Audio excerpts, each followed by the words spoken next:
Este programa tem o patrocínio de Nutri.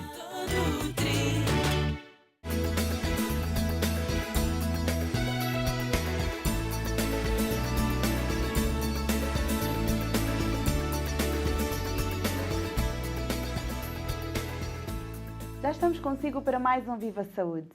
Até a década de 20, quando o cigarro ainda não era comercializado em grande escala, o cancro do pulmão era uma doença rara. Atualmente, este tipo de cancro é um dos mais comuns para ambos os sexos.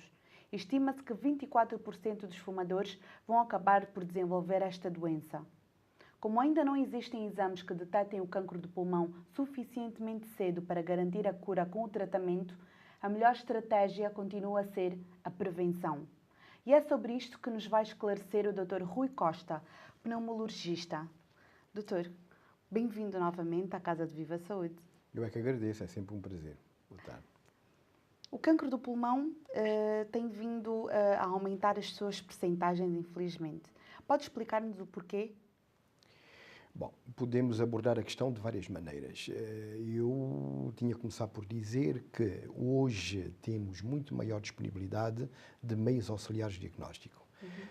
O que permite, sem dúvida nenhuma, diagnosticar mais precocemente e mais eficazmente qualquer tipo de doença da qual não escapa o cancro do pulmão e as neoplasias do modo geral. Por outro lado, fala-se também num aumento da incidência do uso do tabaco, que está, sem dúvida nenhuma, diretamente relacionado com este tipo de doença. Ultimamente têm sido feitas várias campanhas no sentido de se sensibilizar a população para o risco que existe na relação entre o hábito de fumar e o cancro do pulmão. Então, quer dizer que pelo facto de se conseguir diagnosticar melhor, existirem mais meios também, por aí é mais fácil das percentagens aumentarem, não é? Absolutamente. Como na maior parte das doenças hoje em dia há um melhor e uma maior facilidade no acesso aos cuidados de saúde, Isso é bom. há uma maior disponibilidade dos meios auxiliares de diagnóstico e, naturalmente, a gente diagnostica muito mais frequentemente e com muito mais facilidade. Talvez também a noção das pessoas que realmente o tabaco é super prejudicial, no sentido de se vir a ter o cancro do pulmão, tem essa ligação direta. Sim, sim, sem dúvida nenhuma. O As que pessoas se são tem mais falado, exatamente, inclusive é muita publicidade em volta disso. Há mesmo uma legislação, como sabe, que se proíbe que as pessoas fumem em lugares públicos. Isto, sem dúvida nenhuma, tem estado a enriquecer, por assim dizer, os conhecimentos, os riscos, etc. Hoje em dia é praticamente assente pela legislação que nós temos há coisa de 3, 4 anos atrás, de que não se pode fumar nos lugares públicos. As pessoas, naturalmente, preocupam-se, inclusive procuram, há consultas de desabituação tabágica para prevenirem, para deixar de fumar, para quebrar o vício e, assim dizer, prevenir a doença. Doutor, mas meio que em meio introdutório, e já que este programa é sobretudo para a África, passando na RTP África, claro, acha que nos países subdesenvolvidos isso é uma prioridade? As políticas anti-tabagismo Bom, e a legislação para o efeito? Pois, nós, sem dúvida nenhuma, eu acho que em relação a qualquer doença, nós tínhamos que estabelecer prioridades. É claro que eu costumo dizer que nos países subdesenvolvidos o risco infeccioso ainda prevalece. As pessoas morrem muito mais das infecções do que morrem das doenças malignas, das neoplasias e outras causas. De qualquer forma, temos que pensar, não se morre apenas de doenças infecciosas, que existe também o cancro do pulmão e outras neoplasias neste tipo de países, existe com certeza. E é necessário sensibilizar, é necessário começar a fazer alguma coisa e pôr sobre aviso, naturalmente, as pessoas do risco que existe em relação, porque há muitos fumadores também em África, sem dúvida nenhuma. Doutor, há relação direta com o tabagismo, mas é o único fator realmente que propicia o aparecimento de cancro, deste tipo de cancro? Não, há uma relação direta, sem dúvida nenhuma. Nós temos uma relação, está mais do que provado, de que o hábito de fumar tem uma relação direta com o aparecimento da doença. Mas há outros fatores, sem dúvida nenhuma. Os fatores genéticos têm um peso muito grande.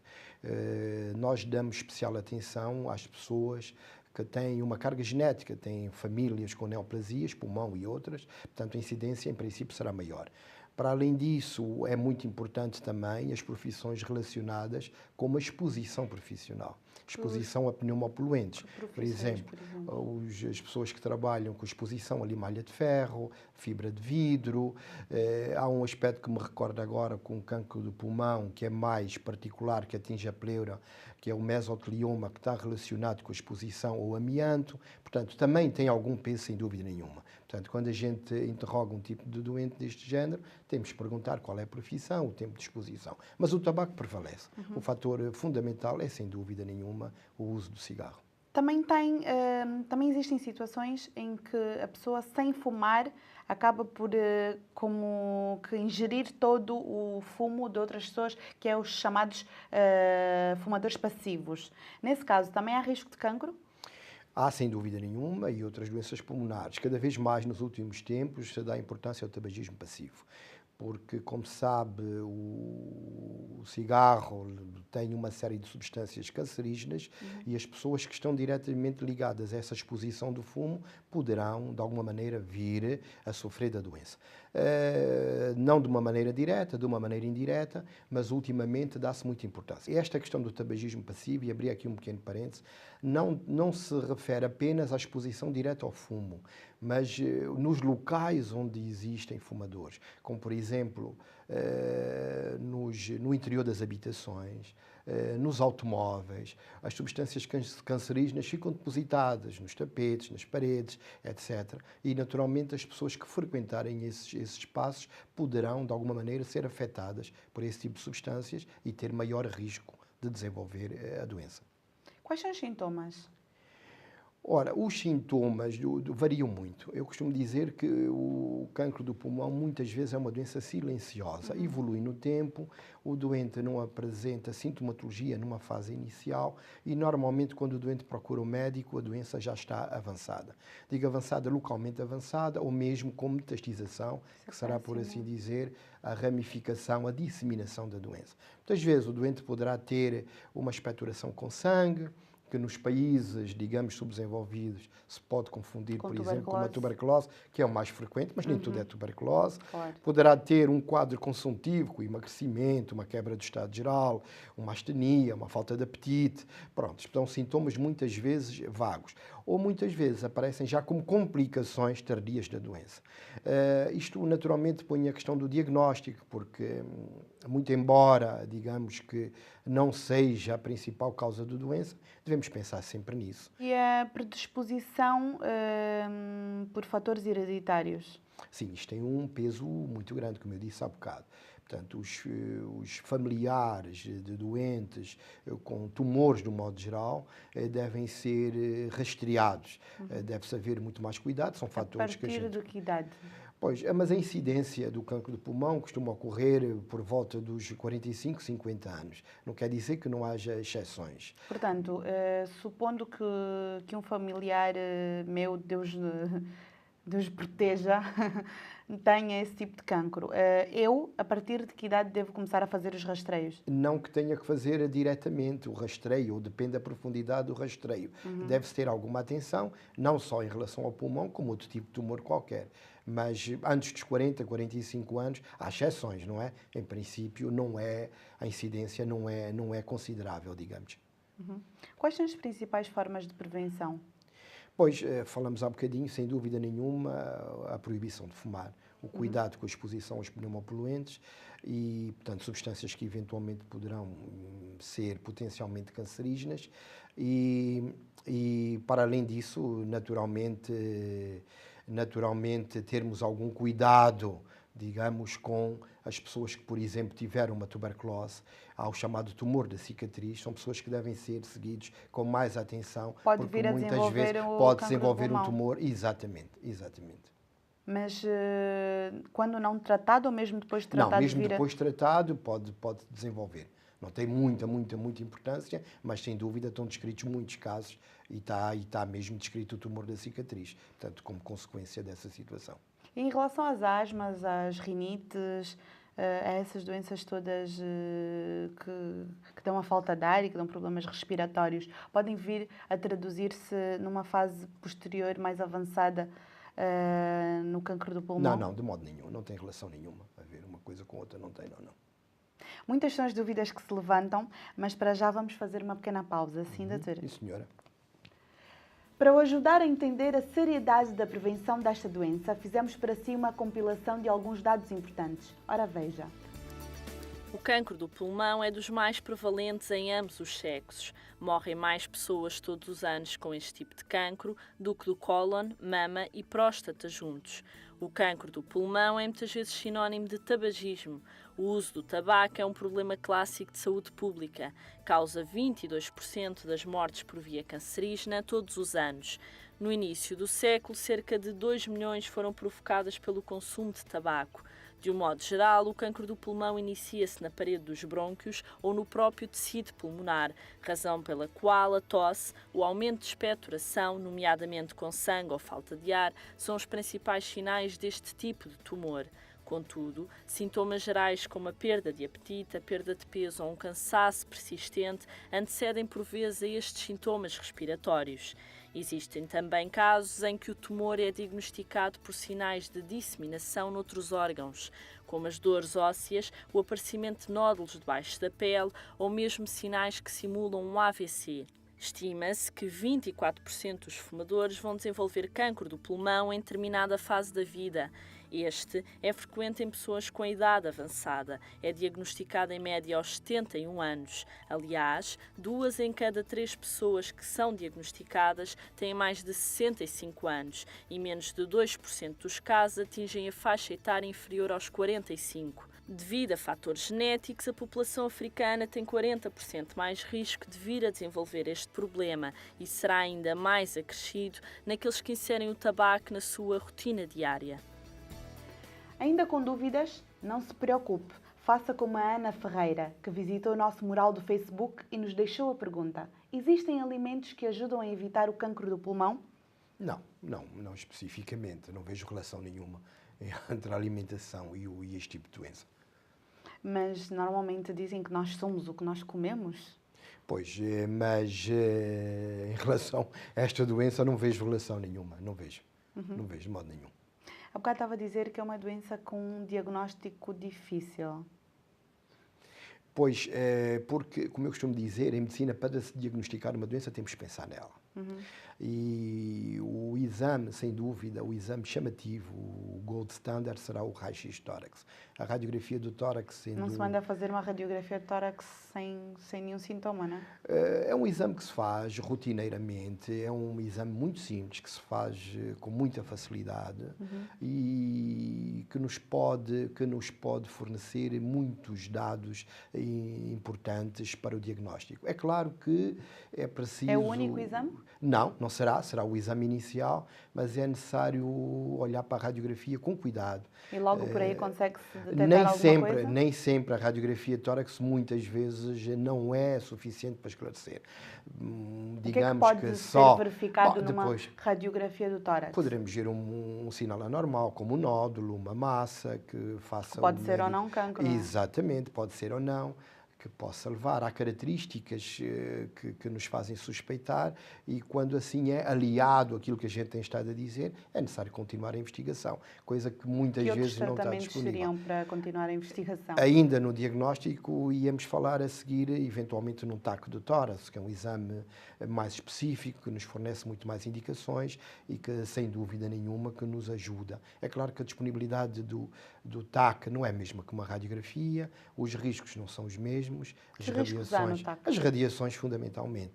Uma radiografia do tórax tem radiações que levam 2, 3 dias a desaparecer, um TAC leva 2, 3 anos. De qualquer forma, o TAC deve ser realizado quando há indicação, quando há dúvidas e permite, de alguma maneira, pôr-nos na pista do diagnóstico. Depois disto, naturalmente, há outros exames, como sendo uma endoscopia, que em pneumologia nós chamamos de uma broncofibroscopia, que nos permite avaliar o aparelho respiratório e perceber, sob visão direta, se existe ou não existe alguma lesão suspeita e biopsar, para assim chegarmos ao diagnóstico definitivo. Pronto, isto é uma fase inicial, naturalmente. A biópsia é feita com anestesia geral? A broncofibroscopia, que é o tal exame que a gente usa, normalmente é feito com anestesia local. É um exame que é feito com anestesia local, mas poderá também ser feito com anestesia geral. Há um outro exame ainda que se faz, que é uma broncoscopia, que é um exame que é mais específico do que a broncofibroscopia, que é com a broncofibroscopia, que é com um tubo de fibras flexíveis, e a broncoscopia com tubo rígido. Mas E esse sim que é com... entram pela boca. A broncofibroscopia pela boca ou pelo nariz, normalmente pelo nariz. A broncoscopia rígida é pela boca, sempre. É como se fosse uma endoscopia, pastor. Tal e qual, só que vamos ao aparelho respiratório. Ok. Quando é diagnosticado cedo, cedo a doença, pode ser facilmente tratada ou ainda assim podem haver certas complicações? Eu tirava logo a partir da palavra facilmente. Não é uma doença fácil, Pois. não é facilmente tratável. É claro que o diagnóstico precoce era muito importante, apanhar a doença no estadio sentido. inicial, porque na dependência do tipo histológico, quando nós fazemos a biópsia do tumor, nós conseguimos a caracterização histológica do tumor. Temos vários tipos histológicos, a gente chama-lhe, pode haver um adenocarcinoma, um carcinoma de pequenas células, um pavimento ocelular, etc. Ora, o tratamento está em função do tipo histológico e, naturalmente, do envolvimento da doença. Se for numa fase inicial, um tumor circunscrito, e se for um tipo de tumor que é presumível de um tratamento cirúrgico, a cirurgia poderá ser uma opção. E a cirurgia... Mesmo que seja diagnosticado precocemente? Não, aí é importante que seja mesmo precocemente. Se for tardiamente, em princípio haverá atingimento de outros órgãos e aí a cirurgia Porque a ideia que se tem é que só é necessário a cirurgia quando é um diagnóstico tardio.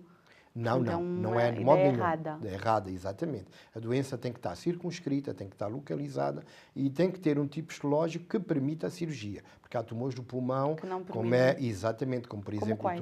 o tumor de pequenas células, um tipo histológico de pulmão que tem uma relação muito direta com o hábito de fumar. Esta doença, mesmo nos estadios iniciais, não tem indicação cirúrgica, é para quimioterapia. Tem uma particularidade, normalmente nestes doentes, eles doentes respondem bem numa fase inicial à quimioterapia, é claro que depois nem sempre é assim. Hoje em dia fala-se muito... Então, se calhar é o que que causa mais mortes, não? Não sei se será o mais mortífero, mas é dos mais mortíferos. Hoje em dia, pronto, já temos naturalmente essa preocupação do diagnóstico precoce, que está diretamente relacionado com os tempos de sobrevida da doença.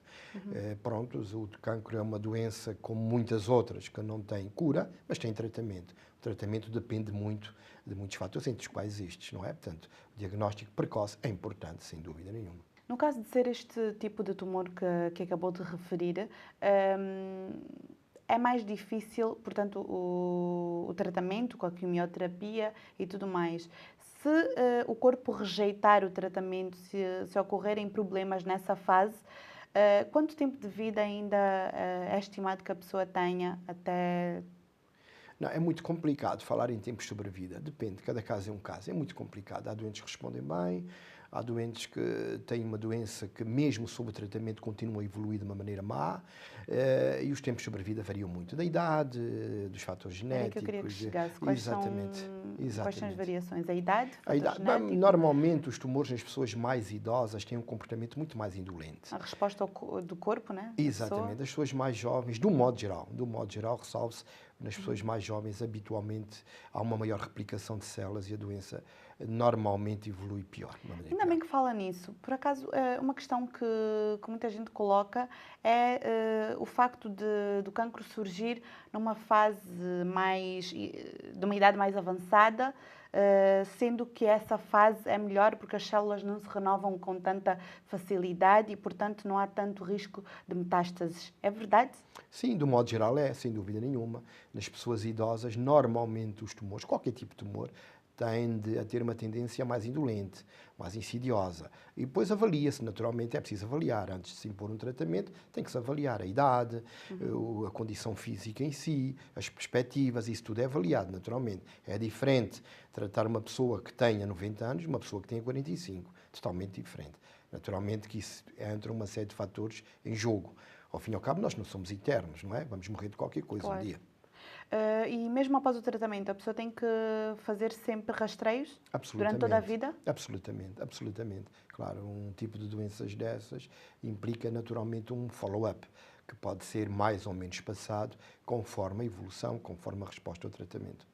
Portanto, não me sabe dar assim uma estimativa de em quanto tempo se deve fazer o rastreio? Não, depende muito, depende muito. Isso depende muito, é muito difícil estar-lhe a Mas dizer pelo menos na anualmente, perspectiva. não é? Sim, às vezes muito mais apertado, porque são ciclos, por exemplo, no caso da quimioterapia, fazem-se ciclos de doença, depois há uma reavaliação sistemática, programada, não é? Periódica, para se ver se há complicações da doença, resposta ao tratamento, evitar surpresas que muitas vezes evitam, que é a recidiva do tumor, a metastização. Portanto, é necessário, sem dúvida nenhuma, um follow-up. Pode-se voltar a apertado. ter o mesmo tumor?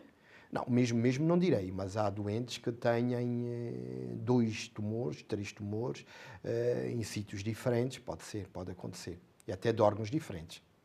E vários cancros também, Exatamente, é o que eu quero dizer. Doutor, e o tratamento, que contraindicações tem? Pois depende. O tratamento, fundamentalmente, nós temos 3 tipos de tratamento. Temos a cirurgia, que falamos dos estadios precoces em alguns tipos. Radioterapia, Temos a radioterapia quimioterapia. e a quimioterapia. Pronto, e tudo isto está em relação com o estado geral do doente, não é? Primeiro as indicações, que se põem, falei há bocadinho também, e depois o estado geral do doente, não é? Quando é que se faz a radioterapia? Depende, quando há determinadas localizações. Muitas vezes, quando o tumor está circunscrito, pode ser irradiado. Muitas vezes faço a radioterapia em conjugação com a quimioterapia. Às vezes a radioterapia é no sentido, digamos, de circunscrever, de diminuir o tumor para eventualmente até se fazer uma cirurgia. Há a radioterapia profilática que se pode fazer, por exemplo, quando são tumores com metastização cerebral e que se deve para fazer a radioterapia. Também há a radioterapia profilática para alguns tumores que tendem a metastizar para o cérebro e faz profilaticamente. Pronto, depois há uma série de nuances, há uma série de particularidades. Hoje em dia a oncologia é uma especialidade que tende a avançar imenso, porque sem dúvida nenhuma que os tumores são uma doença que nos preocupam, muito a avançar, e como tal os tratamentos também têm. É a doença do século, o cancro. Exatamente, será a doença do século, exatamente. Doutor, o papel da família é fundamental nesse caso, numa altura tão delicada? Sem dúvida nenhuma, o papel da família começa na altura do diagnóstico. Eu costumo dizer que é muito complicado dizer a um doente: você tem um tumor de pulmão. E aí a família tem, sem dúvida nenhuma, um papel preponderante no apoio psicológico, no incentivo ao tratamento, em todo Na o ajuda nos envolvimento, cuidados o que ele apoio, próprio tem de ter, não é? absolutamente. Já É agora, que fundamental. cuidados um doente deve ter na altura em que está a efetuar o tratamento? Que outros cuidados deve Pois, ter? os tratamentos normalmente são agressivos e levam a uma diminuição das resistências próprias do nosso organismo. Ao A quimioterapia tem várias complicações, como sendo a quebra do cabelo, uma baixa das resistências, com a anemia, baixa dos glóbulos. Portanto, há um maior risco das infecções, para além de todo o quadro consultivo, do emagrecimento, etc. Portanto, aí deve haver um cuidado extremo, evitar que o doente se infecte, o doente frequente ambientes onde eventualmente se possa infectar, e pronto, ter todos os cuidados na sua recuperação, porque é muito agressivo, sem dúvida nenhuma. Sei que é angolano, que é meu compatriota, como se costuma sim, dizer. senhora. Sabe realmente a incidência do cancro do pulmão em Angola? Não estou Não está a par. capaz de lhe dizer. Só tenho que lhe dizer é que naturalmente em Angola, como nos outros países, também se fuma bastante. Naturalmente também haverá o cancro do pulmão. O problema por-se-á, eventualmente em termos dos meios auxiliares de diagnóstico, não é? Porque temos que pensar nele, temos que diagnosticar e temos que tratar. Não é só tuberculose. Com certeza. Pode deixar-nos alguma mensagem relativamente às pessoas que ainda não se deram conta, ainda não tiveram clique em relação ao tabagismo, das complicações que podem vir a ter no futuro? Pois, sem dúvida nenhuma que a relação entre o tabaco e o cancro de pulmão é fundamental. E eu só deixava aqui como alerta que nós fazemos contas da exposição ao fumo de cigarro. Nós calculamos a carga tabágica de cada pessoa.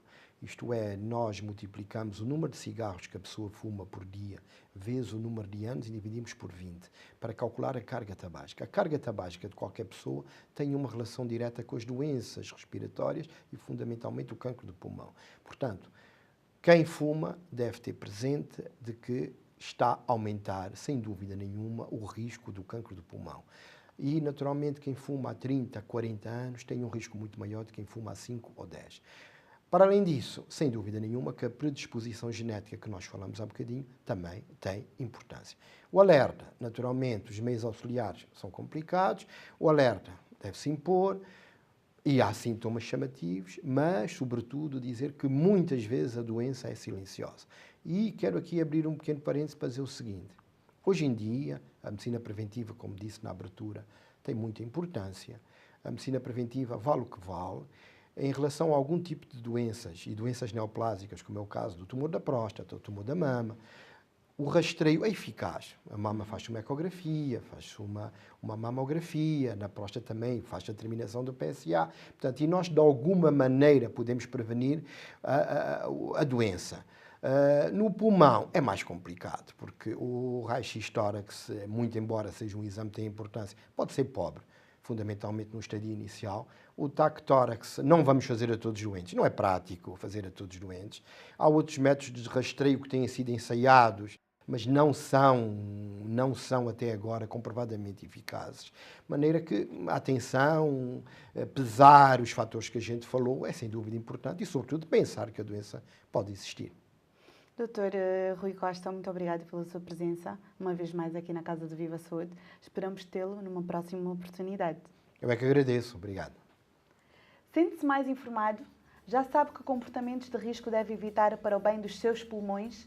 Se perdeu alguma coisa, saiba que pode ver e rever o programa com toda a calma no nosso canal do YouTube. Fica agora com o essencial do programa de hoje. O cancro do pulmão é uma doença associada ao consumo do tabaco, a fatores genéticos ou a profissões de risco.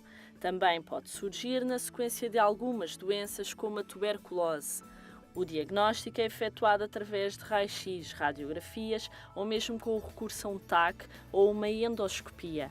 Para prevenir esta doença, deve-se obviamente deixar de fumar, o que pode passar pelo recurso a consultas antitabágicas. E deve-se fazer rastreios regularmente, nomeadamente se já teve este tipo de tumor. Tal como nos outros tipos de cancro, o tratamento passa pela cirurgia e pela quimioterapia e radioterapia. A prevenção é essencial. Se tem comportamentos de risco, faça rastreios e consulte sempre um especialista. Um diagnóstico precoce pode evitar as consequências mais graves desta doença. Estamos a chegar ao final de mais uma emissão do Viva Saúde. Não deixe de nos acompanhar todas as semanas à mesma hora aqui na RTP África.